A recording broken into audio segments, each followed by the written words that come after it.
we back? I hope we're back. It's been a while. Every video I do, it's been a while. I feel like I defend it every time too. You know what? No remorse. Just haven't made a video. I owed you guys a defensive kind of like, hey, these are the defense you're going to see at Nats. We're 8 days away from Nats, so I'm just going to go into full-on decks, philosophies, Nationals prep, what you're going to see, what you might not see. I'm not going to talk about what you might not see. It's no point.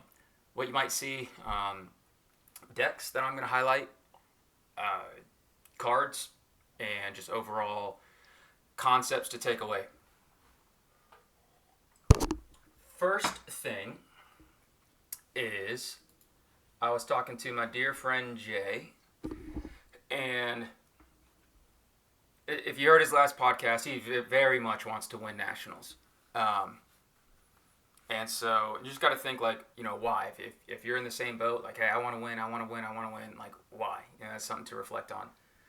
So, like, last year for me, it was like, hey, God, how can I glorify you at Nationals? Like, how can I play, even though we're playing a Christian card game, how can I glorify you in this moment? Like, how can I make sure that this isn't an idol? Make sure that I'm not addicted to this. Make sure that I'm not spending all my time, because I tend to do that.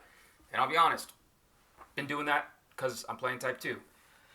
So that's just questions I want to make sure that before I went into Nationals that I was wanting to win for the right reasons. And it was more so, hey, you know what?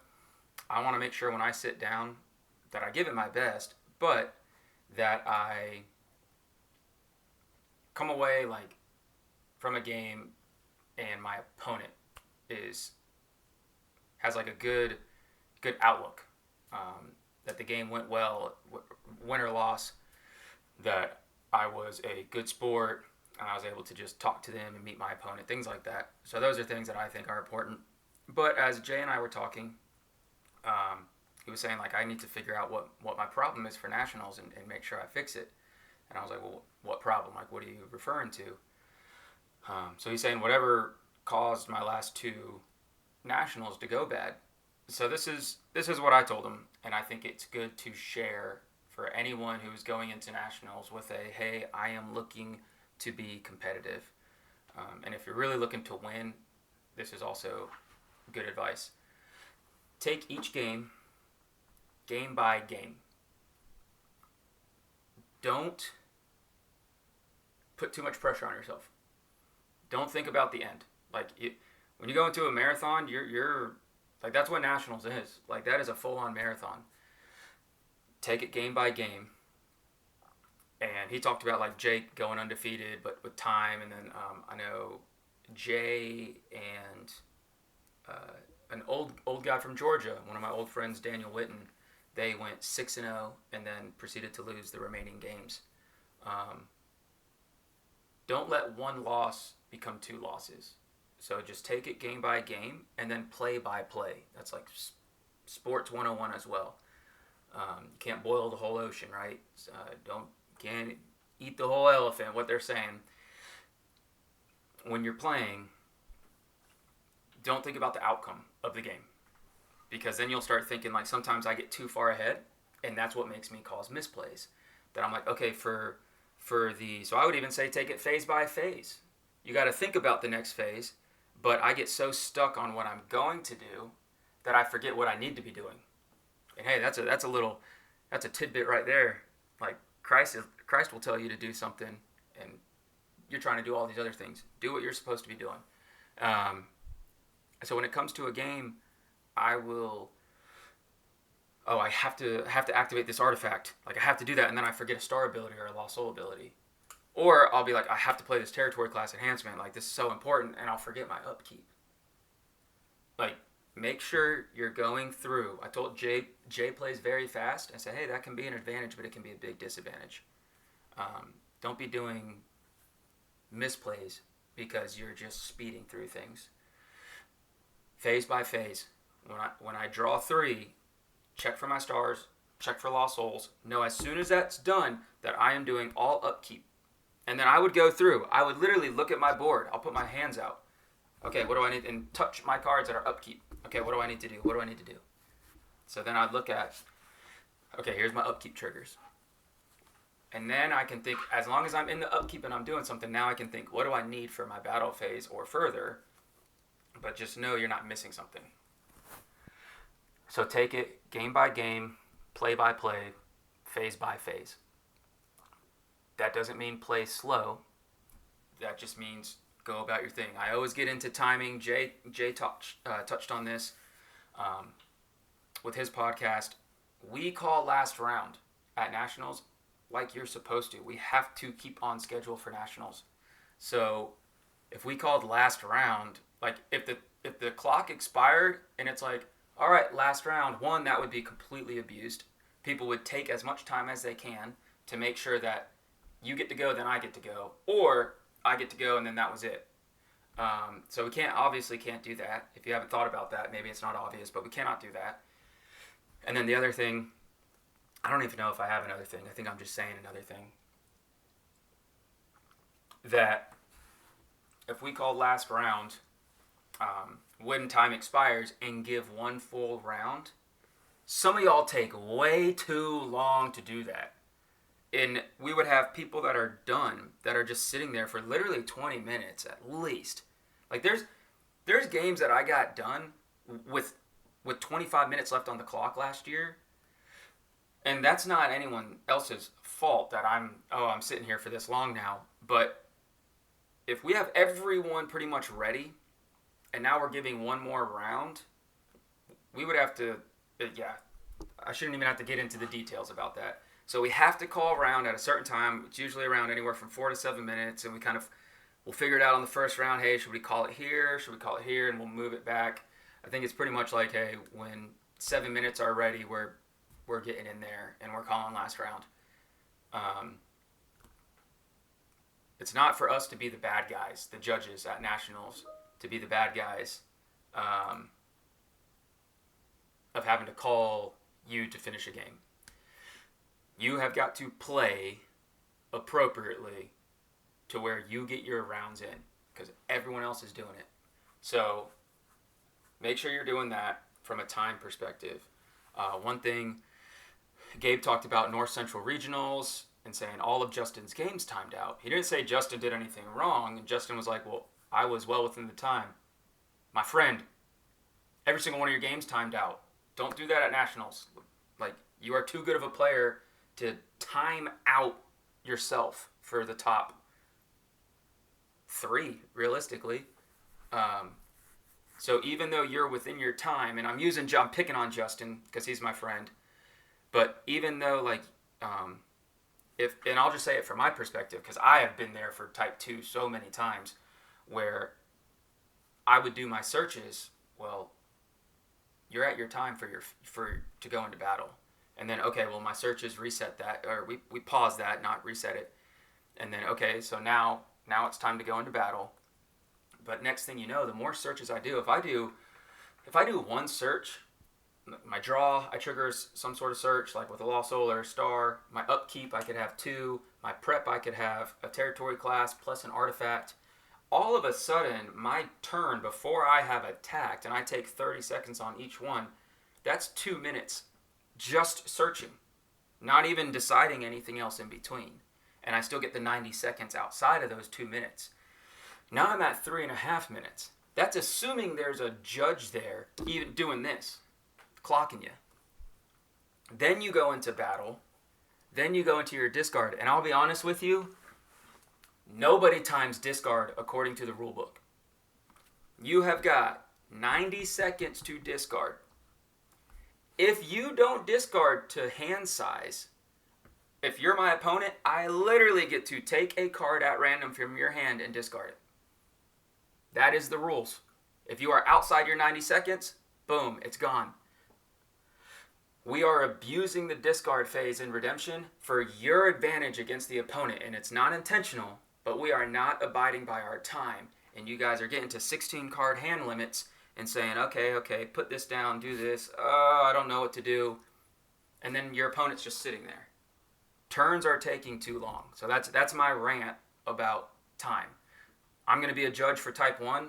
I'm a stickler on time. Gabe and I was playing last year at type 1. Gabe and I, we are time sharks. And that can make for a negative play experience for you because it could be stressful. However, we've been doing this for years. It's not fair to your opponent for you to play slow. And this isn't, I'm done, that Justin is not being the example here. I'm saying for everyone, you should not be taking so much time that your opponent doesn't get to play. So we make sure we abide by the rules. And if you're doing so many searches, doing them correctly and within time, just know that you might time out your games because of all your searches. I think we're going to see that in the hundreds. Y'all are trying to play Tim's strategy without putting in 2 years like Tim has. And if y'all are testing in the app, boy, you better be sitting down and playing. And when you have all these cards in front of you on the table, and y'all better play Harvest Time correctly, and it's going to take forever to do that. You better select the number. You better put your Lost Souls down. Harvest Time is, oh gosh, that Lost Soul takes forever to complete. If you're playing 100 card decks, you better make sure that you are prepared, because I always say 2 timeouts equals a loss. So do not get to that timeout. Don't time out yourself. Do not time out yourself. And if your opponent's playing slow, call us over. If the opponent's discarding and it's taking forever, call us over. That is our job. But ultimately, it's your job. It's your job to call us over, and it's your job to hold yourself accountable to slow play. So that's one of my biggest things I always talk about before Nationals. Wasn't even on the agenda. I haven't even finished up my points talking with Jay, but yeah, I wanted to talk about that. So first point, game by game, play by play, phase by phase. Make sure you are not putting yourself on the clock and stressing yourself out and missing things. Do not overestimate any opponent. You're supposed to win the games you're supposed to win, right? I always sit down thinking I'm going to win this game. However, I don't underestimate. Don't underestimate your opponent. So when I sit down, I would assume that my opponent also thinks they're going to win this game. And you should sit down with that confidence of, I am going to win this game. I'm going to do what it takes. I'm going to win. By all means, like, whatever my deck can do, I'm going to play this to the best, and I'm going to win. And you got to sit down. Just make sure you're not underestimating them. To quote Michael Scott, maybe next time they'll estimate me. So make sure when you're sitting down that you're not like, oh, I already know I'm going to win this. And you just shrug them off, because you'll start playing complacent. And even if you win that game, if you start playing in this complacent and you're not playing at this high level, guess what? You win. More than likely, you're playing someone that won their game too. And your competition is going to keep going up. And if you're going in there and you're playing lackadaisical, or you're just like, oh, I know I'm going to win this game, and next thing you know, they got you on the ropes, and you squeak out a 5-4, and you should have won 5-2, and then it comes in a differential at the end. Don't underestimate your opponent. Be confident that, hey, I'm going in here, I'm going to win this game. But make sure that you are being fair to them and respectful. Check the board state. And that goes back to the phase by phase. Check the board state. It's okay. We call misplays, we kind of made misplays into a broad topic now. Redemption is all about decisions. You have so many decisions. What cards am I searching? Should I draw here? Could they block me with the Foreign Wives? Do I take that risk of drawing because I need cards?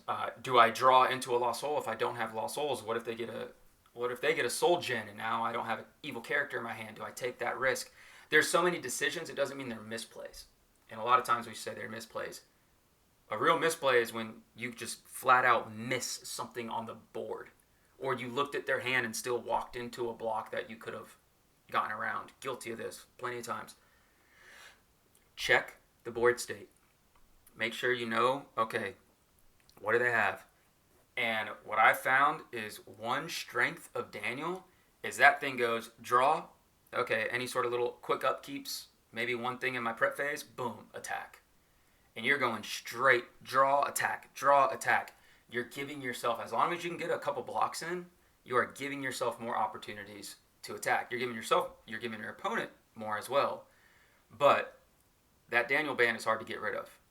So you need to understand that since that Daniel ban is hard to get rid of, the more times I attack, the more opportunities I have to score and to win. If I'm playing slow and I'm doing all these things, I'm taking away an entire round. You know why that so many people want that, like, oh, the clock expired, let's do last round. They want the extra turn.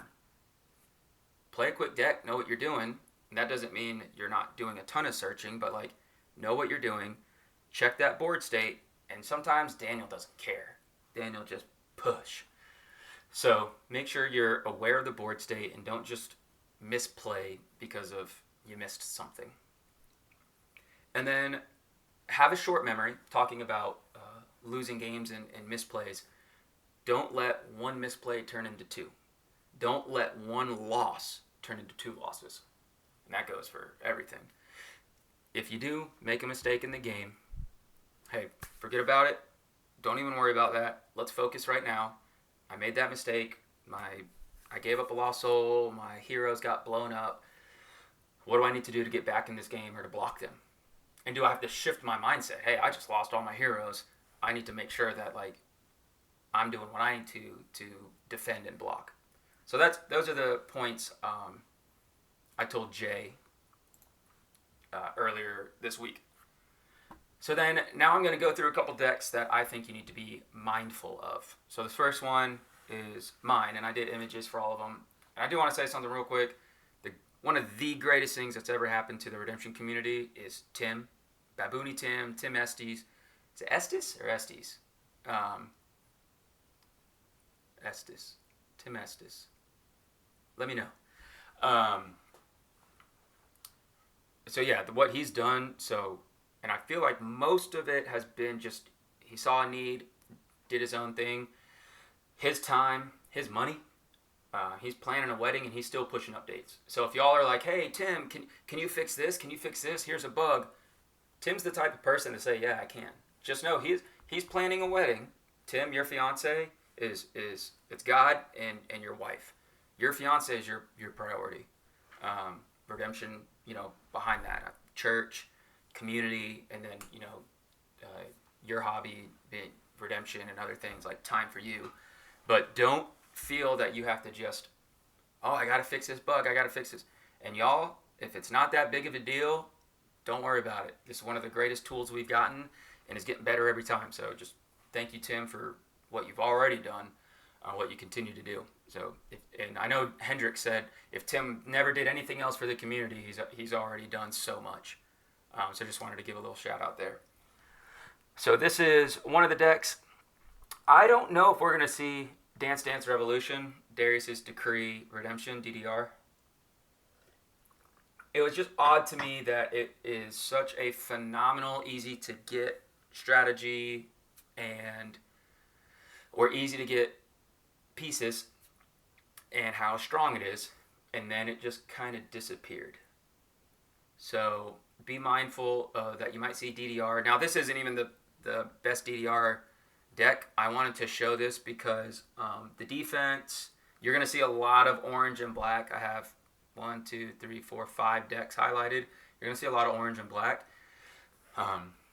So this should be popular. I'll be honest, Judean mediums to KOT, if they do any drawing or searching, that blocks them all day. They have one enhancement that I tend to see. I'm not seeing a lot of Discerning Judgment. I'm not seeing a lot of Plague of Frogs. I am seeing one enhancement. It's the Lion's Den one, the capture a character regardless of protection if used by a Daniel character. Here's the issue. If they capture your KOT, you're not in special initiative and you're stuck with the Judean mediums.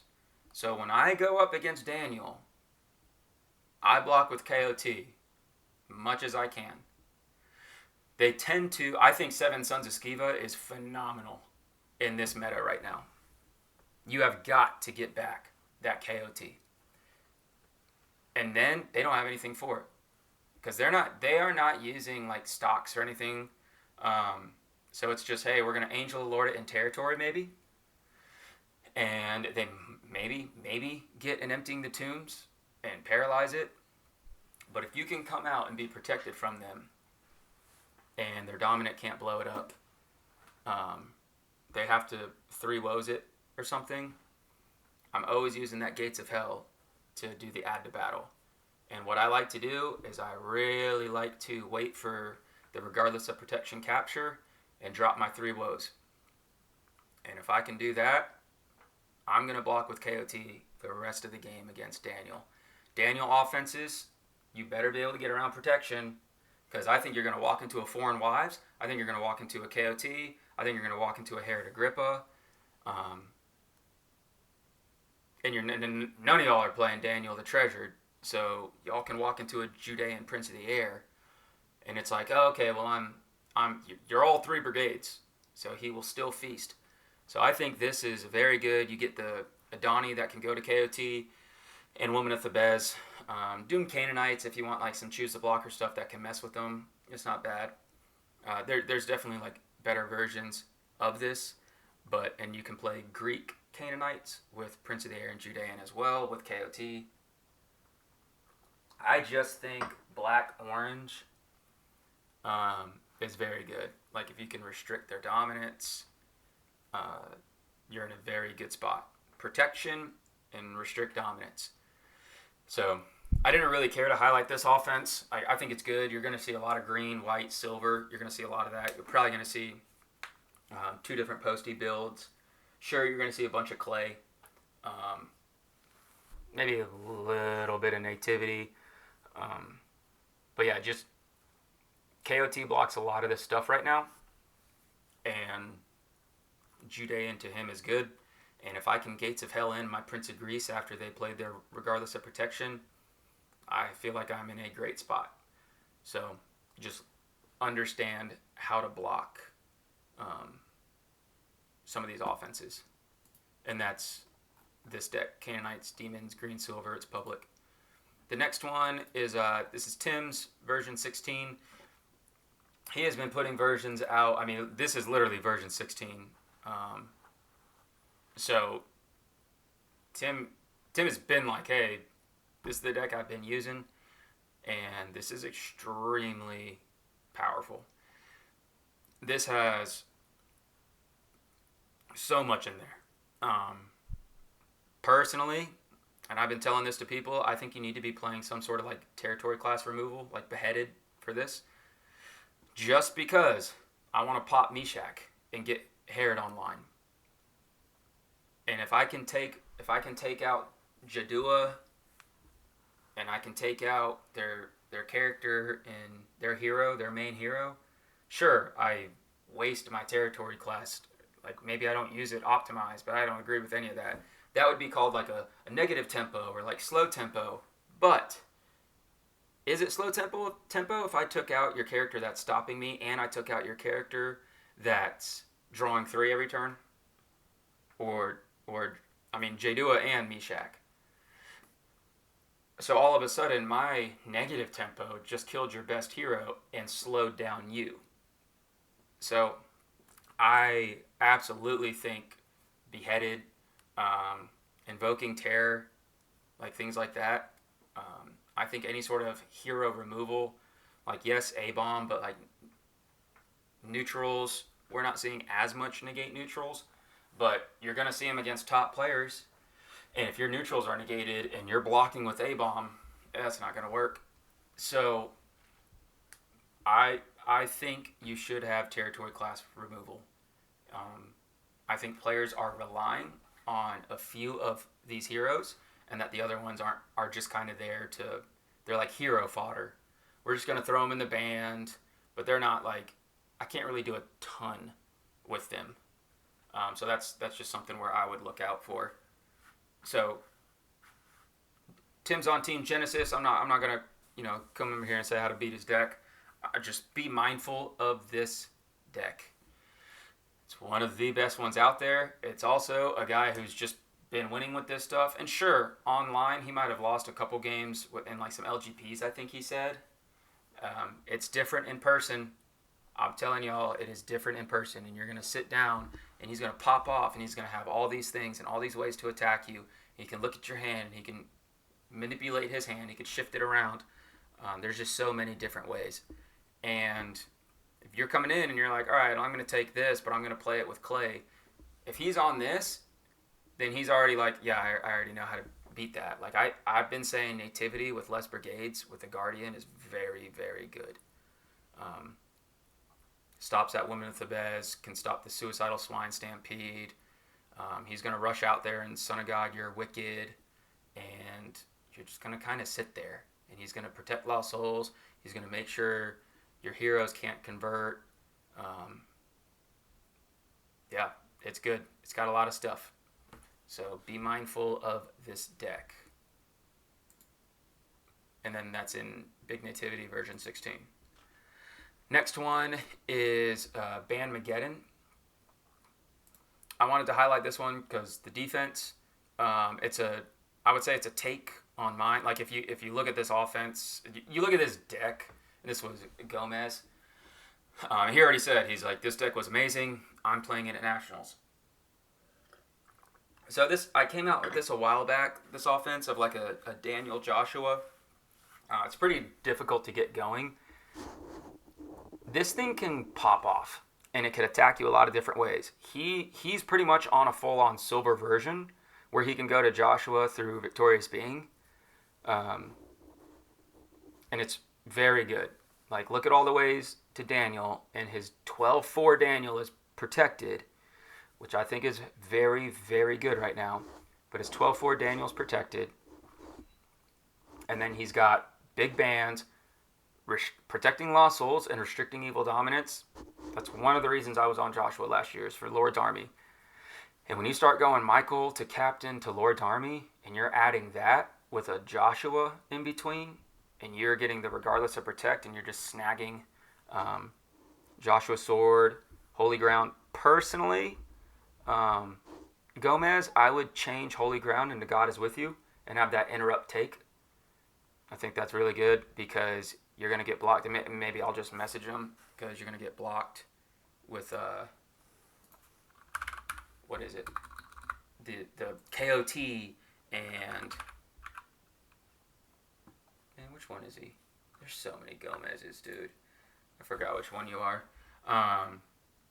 Someone tell Gomez, change Holy Ground for God is with you, because he's going to get foreign wives. The whole point of Joshua is to not get blocked by protection. Zonathan. Okay, deck review. Deck review, I'm doing a video. I am doing a video live. We as a community, meaning me, have decided you should swap Holy Ground with God is with you, so you aren't blocked by... There, done. All right, Gomez winning Nats. So I highlight this because we're seeing a late surge of Joshua. And it's like, oh, Joshua can't do anything. It can't do anything. That's crazy to me. If I can bounce your Michael and Promised Land him out of your hand, or bounce your Daniel, and this thing bans to the whole Daniel offense. So it has the whole Daniel offense. But I'm just saying from a Joshua perspective, Joshua can go Joshua to Captain to Michael. Michael can go to Lord's Army, and then I can go to the whole Daniel band. So, and if you're playing green, white, silver, or like green, you're probably playing some sort of angel in there too. And if I can snag your cherubim, I can go to your whole offense. So like Captain can still go to Michael. So it just depends on like what you have. But I think Joshua's in a great spot. You just have to play it a little bit more tactical, and you're trying to look at like other ways to get rid of a couple of their heroes. Promised Land, Teaching in Parables, Promised Land again, Joshua's Command. You're still taking their best stuff. Like they can't use it or it's gone. Um, I would just add another battle winner or two, and you're good. Everyone's like, oh, it doesn't have enough firepower. I didn't even use all my enhancements last year. And what? We're worried about 100 card decks? Where are they? We'll see how many there are. But Joshua's fast. It's consistent. It's low brigade count. It's still really good. And we're not even seeing like a bunch of the add to battle stuff on there. So I think just be mindful of Joshua. Be mindful of this defense, though. Once again, we have KOT mediums, but we're going to see this kind of stuff. And that Gates of Hell ad. I think Prince of Greece should be in here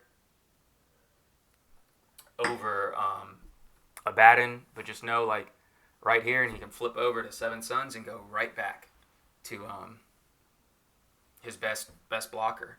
So it's really good. Be prepared for orange. I don't know how much undesirables will be out there, but be prepared for orange. And we're not seeing any Hate the Light. And Hate the Light is phenomenal right now. And what's crazy is like, oh, well, Daniel negates it. Well, yep, just once again, get rid of Daniel. And what's Daniel going to do if it can't band? So there's a lot there. What's this next one? I think it's Josh's. So Josh is also very transparent with his decks. This is Profit Pressure. This is version 5. And he has a couple versions, one with Nazi, one without. And what do you know? Look at the defense. So Goliath's great right now. And we have Prince of Greece, Prince of the Air, KOT. You're going to see this all day. Adani can go to KOT. Adani can go to Woman of Thebes. Like, this is just good stuff. Me personally, I just like Gates of Hell so much. If I can add in a Prince of Greece to my KOT after you play something, I'm happy. I could add a Deceiver. So I would change. I don't like the reserve on this one. I would want like a Seven Suns in there, and then I think it's fine. But yeah, this offense, once again, Green's good. Green's very good. I don't like the inclusion of Moses. I think it's really good for 100 cards. I think it's too many brigades. Even though it's quote unquote just adding one more. That's a lot. Like, that is a lot. So I like to be at 2 brigades. I like to be at, the brigades that you have should be at minimum 1 less. I say 2 less. The brigades, good brigades in your offense should be 2 less than what your band is. How many heroes can you get into battle on just a regular band? Because if not, like, and Prince of the Air can just underdeck all your heroes in one block. And people are like, oh, I'm not worried about Prince of the Air. Like, it's not going to block me. Like, I can protect Lost Souls, or I'm protected. Yeah, your whole defense is, whatever's in your territory is gone. So I don't, just be mindful of Prince of the Air. I've been loving Redemption, the dominant. I can banish Prince of the Air so Seven Suns can't get to him, and I can convert Judean mediums. Or I can convert Sisera and banish Goat with Horn. I can convert whoever, and then block with a Cassander or Herod the Great and get a free block. So there's ways to get around this stuff. I think Daniel needs Redemption because Prince, KOT, Judean, Foreign Wives. I mean, these are top dog characters that can stop you. And Redemption is going to get 2 of their best evil characters right now by turn 2 or 3. So I think you should have it. You could even discard a couple of heroes and get yourself a draw 3. At the end of your turn, don't put them down. They're just going to ban to them anyway. Throw a couple of heroes in your discard. Play Redemption. Banish and convert. Bring your heroes back. Get a draw 2, draw 3, whatever. And move on with life. But this is a very good defense. And then he's got the 20 shekels, which is even better for Redemption. So he can choose the blocker. He get Amos. The Call to Prophecy is a beautiful play. That's not in this one, but he does have it with Grapes. I can just band in your guys and play Grapes. And then if you're winning, I get another attack and your offense is gone. Like, that's been a play for years. I just think it's been forgotten. So if you have Call to Prophecy and Grapes, like, I would. That alone puts Green in this other tier that's like I can get multiple attacks and manipulate the battle and potentially block and potentially get rid of your offense. And there's not much you can do about it because it's not harm. Same alignment. Same. So, yeah, definitely wanted to bring this up. This is a great deck. Definitely top notch. I expect to see this in the top 10 finals, whether it's Josh or not. Josh doesn't know what he's playing. Come on, my boy. You got to get... Josh just used to being so good that he just shows up and just kind of makes something. I think he's done it. Josh, you got to correct me here. I think one time he knew what he was playing going in, and he was playing counter, and one time it was like, oh, I'm just going to play this, and made it the day before. That might have been the counter deck, honestly. But he's done really well at Nationals twice. I love Josh being up there in the top 3. So he's a great competitor. He's a great sport. He is so competitive, but is so humble. So if you guys are looking to like, hey, I'm feeling super competitive, I'm feeling a certain way, like look at Josh. He's someone to look up to in that regard of like how to emulate your game after a loss. So yeah, I think that's really good. I like his approach to the game. But I think Moses is great for the meta. I'm also just worried about Depraved and Prince. So I'd probably slide him in the reserve and just kind of see if I need him or not. Or maybe I'm able to pop their Prince, Depraved. Once again, Redemption hits both of them. And then I can slap down Moses, I think is how I would play it. And then that's Prophet Pressure version 5. And then our last one is it's your boy's deck, the Apocalypse. One of my favorites. This is a defense that I've had for a while. And I have modified this deck throughout the year. I built this very early on and then just updated it. And I love it. It is my play style. It is fast and aggressive, and I feel like it can block all day. It likes getting in your face. It's got some hard counters. I really enjoy this deck. I haven't seen anyone on this deck exactly. Not even verbatim, just like a very close. I have 2 decks that if I was going to Nationals, I'd play. I've given them one out to 2 people, and I showed another. They won't be playing it. We spoke about it and some tactics that I would use that I think is really good. But I am currently employed by Team Genesis. All intellectual property is copyright. And so I'm not giving away everything, but this is one of my favorite decks. And maybe Interceder doesn't need to be in here, but that's for that. It's for KOT. It is that after battle, like I can hit that KOT if they're not under Judean. It is that after battle Prince of the Air. And you'll see the brigade counts. 2. I'm not using the other Daniel.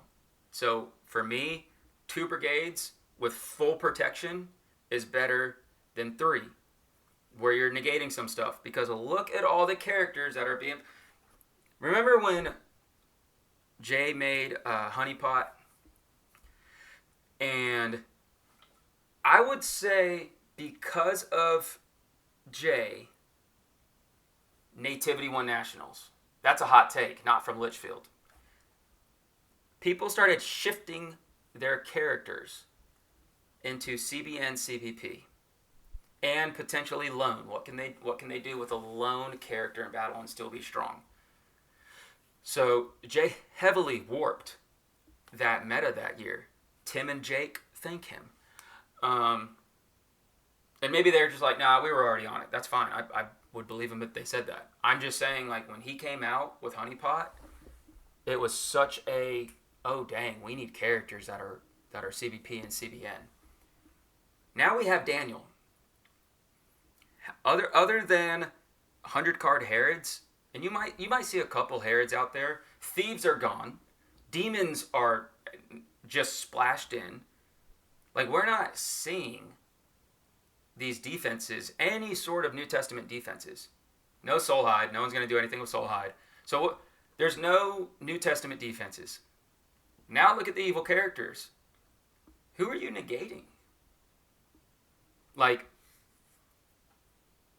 is Daniel that good? He's good. And honestly, I would say his best thing is negating fortresses. because Herod's temple. But now we started seeing a shift off of Herod's temple. So because Daniel's been all over the place, people just aren't even on those defenses. So we're seeing some Babylonians, which are very good, right, Kyle?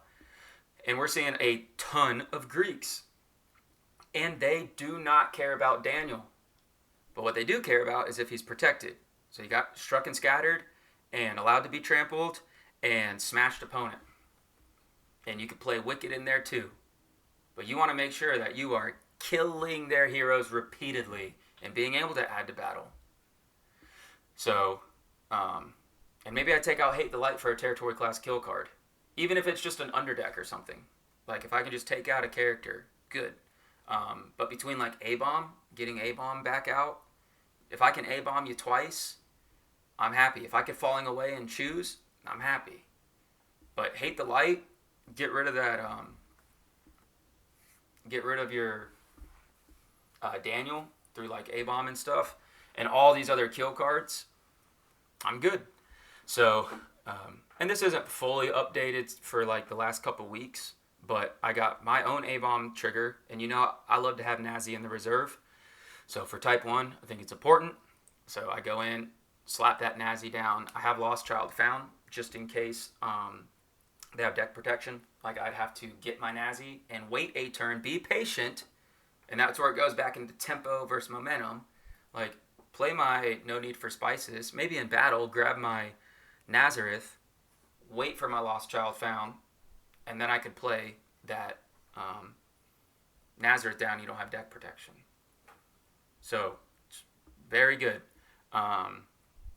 Yes, I have Colosseum in here with Prayer Over Power. Like, that's fine. You could still choose a blocker and toss for 7. Like, not worried there. But yeah, I just have ways to where this is fast. This probably isn't the best Ancient of Days deck, but I have enough to where I should be able to get out 4 or 5 cards. And if I can get out a couple defensive pieces and like 3 pieces of my offense, I'm happy. But between Given from God and Daniel's Prayer, I'm good. So I could see that Ancient of Days coming out for Grapes of Wrath. And maybe I play like a band card as well. And I can just come in with the Daniel, play a band, and play Grapes. You know, there's different ways to manipulate the battle and catch your opponent off guard. But just this deck in general, I think, is very good. Once again, highlighting the defense. Like, I just think the defense this year is Judean Mediums, King of Tyres, Prince of the Air, Prince of Greece, Gates of Hell, and probably Greeks. And why not play Adani Bezek and Woman of Thebes?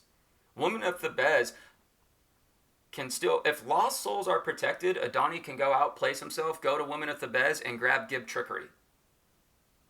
Great play. So, and maybe this needs deck protection. Something Jay and I talked about is like, we're just not seeing deck protection anymore, I think, because of Daniel.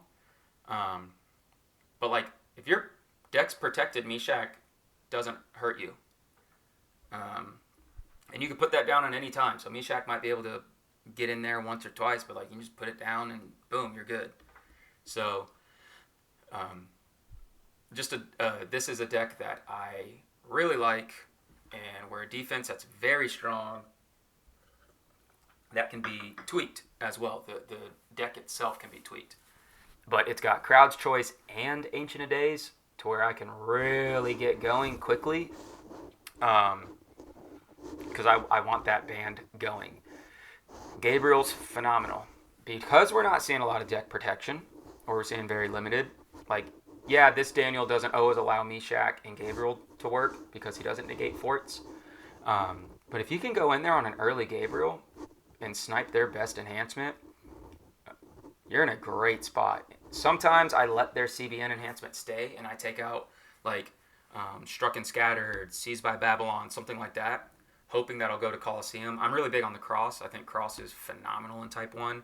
If you're Daniel protected with the Cross, I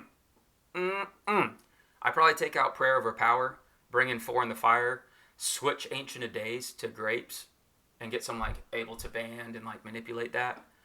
But I think Cross is phenomenal, and great under Daniel. So, and then I talked about like the big band, Servants comes in and bounces Daniel. That's really difficult. And if you want interceder, like you can still have captain in here. Interceder can go to the reserve. You can get him when you need him. But having Michael, like a big Michael band with captain and Daniel at the end. Captain comes in, negates, and then Daniel CBP so he can activate. Now they have to have CBN, CBP, regardless of protection. That's really difficult. And guess what? If you did one Gabriel can win you the game. Because they're only going to have one or two enhancements that could even block that. So just making sure. And guess what? If they have a KOT, hit it with Redemption, something like that. Grapes of Wrath, go in there again. So this is one of the decks that I'd be looking at to play this year. I think it's very, very good. I'd make some edits. And you know what? If you want to go, this deck is public. I'm going to make some edits to it today and probably incorporate some of those. Or maybe I'll just duplicate it and call it version 2. I'll do that. So you'll see the Apocalypse on there. I call it the Apocalypse because it has demons. And Daniel talked about, prophesied so much in what he talked about with End of Times as well. So having the Apocalypse seemed just like a really cool name with Daniel and the prophecies and the demons. So thought that was cool. And I really like the fact that I have so many ways to block, but I have Old Testament. I can block Old Testament. I can block New Testament with Depraved. So I have Old Testament, New Testament. I have my Add to Battle negate. I have my Judean potential CBN negate and discard. I have a broad discard, which is good. My Priest of Zeus, phenomenal, CBI. And I got my restricting Dom. Since I lost Judas in this build, I still need my restrict Doms. And if I can go Goat with Horn, Alexander's Destroyer, CBN, that's good. I probably bring in a Cicera if I could. And another enhancement. Like that's probably some stuff I would look at adding in. I want 2 CBN characters. And I want another way to add to battle. And when everyone's like, evil enhancements are in such a bad spot, y'all are so afraid of evil enhancements when they have initiative. Y'all will not let a CBN evil character block you. You will do everything you can. So if I am complacent and I'm blocking with a CBN evil character, like enhancements or CBN, y'all are so scared. So I don't want to hear evil enhancements aren't in a good spot. I want to hear I don't fully trust evil enhancements because there's too many battle dominants, and I won't change my strategy to stop dominance. Because of that, dominants are better than evil enhancements. Sure, I'll give you that all day. If I can stop your dominance and I can play my enhancements, that's how I'm winning battles as well. It's not just characters. So those are my rants. Talked about a lot of things today. Showed a lot of decks. Shout out to Josh P. Great competitor, humble. Shout out to Tim for everything he's done. And then I just wanted to do like, what are you going to see at Nats? How to be prepared at Nats. I'll try to get one more video out this week. Maybe I focus on cards. I've done that before in the past. Jake actually just watched it and commented on it. And that was for 2025. So maybe I do a little bit more highlighting of these specifics. But this kind of brought in a lot of the meta into a focal point of here's some decks, but here's specific cards from them, strategies, and archetypes that you're going to see. So hope you enjoyed it. I hope you're ready. I'm excited to see everyone. As of now, I will be at Chris's Wednesday morning, and we're going to head up to Kentucky and be there Wednesday afternoon. Get there early, hang out with everyone. I'm excited to fellowship and praise and hear Luke speak on Wednesday. So I'm pumped for that. I think that's a huge deal. Is like worshiping with your community. So like being able to hear your community speak, Luke presenting, being able to hear people in your community that are putting together like the worship, like Mitch, Jaden, I forgot who's on the team, but that's going to be awesome. And just like getting together. So I think that's a huge deal. I'm excited that Brian got that together. And the hosting team, Jaden and Hendricks.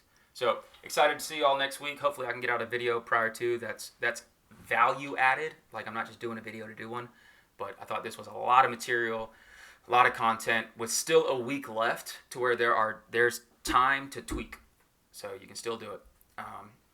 So yeah, that's all I got. I'll see you all next week.